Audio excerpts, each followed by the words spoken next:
ਆ ਜੀ Maruti Suzuki Swift ਆ ਤੇ ਇਹਦਾ ਨਾ ਕੰਪਰੈਸਰ ਖਰਾਬ ਹੋ ਗਿਆ ਜੀ। ਆ ਕੱਢਿਆ ਕੰਪਰੈਸਰ, ਇਹਦੇ ਕੰਪਰੈਸਰ ਜਿਹੜਾ ਪ੍ਰੋਬਲਮ ਇਹ ਹੈ ਕਿ ਆਵਾਜ਼ ਬਹੁਤ ਕਰਦਾ ਟਰੀਨ ਦੀ, ਠੀਕ ਹੈ। ਤੇ ਹੁਣ ਆਪਾਂ ਰੋਟਰੀ ਕੰਪਰੈਸਰ ਲਾ ਕੇ ਇਸ ਜਗ੍ਹਾ ਤੇ ਨਵਾਂ ਕੰਪਰੈਸਰ ਲਾਵਾਂਗੇ ਪਿਸਟਨ ਵਾਲਾ, ਉਹਦੀ ਆਵਾਜ਼ ਨਹੀਂ ਹੋਊਗੀ, ਠੀਕ ਹੈ ਜੀ। ਪਹਿਲਾਂ ਆ ਲੱਗਾ ਹੈ ਜੀ ਤੇ ਹੁਣ ਆਪਾਂ ਹੋਰ ਲਾਵਾਂਗੇ, ਉਹ ਤੁਹਾਨੂੰ ਦਿਖਾਉਂਦੇ ਆ ਕਿਹੜਾ ਕੰਪਰੈਸਰ ਲਾਵਾਂਗੇ ਇਹਦੇ ਤੇ। आधी गड्डी हो गई अपनी रेडी तो इंजन स्टार्ट है तो अपना AC ऑन है जी, कट कर गया AC, ठीक है जी। तो अच देख लो चलता पे कंप्रैसर अपना चल पे कंप्रैसर, ठीक है जी।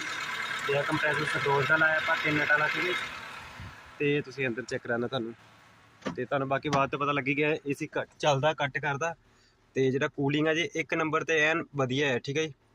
ਅਸੀਂ ਦੇਖ ਲਓ ਬਾਕੀ ਫਿਲਟਰ ਜੋ ਵੀ ਆਪਾਂ ਸਾਫ਼ ਕਰਦਾ ਹੈ। ਤੇ ਬਾਕੀ ਤੁਹਾਨੂੰ ਨਾ ਸਾਡੀ ਵੀਡੀਓ ਵਧੀਆ ਲੱਗਦੀ ਹੁੰਦੀ ਲਾਈਕ ਕਰ ਦਿਆ ਕਰੋ।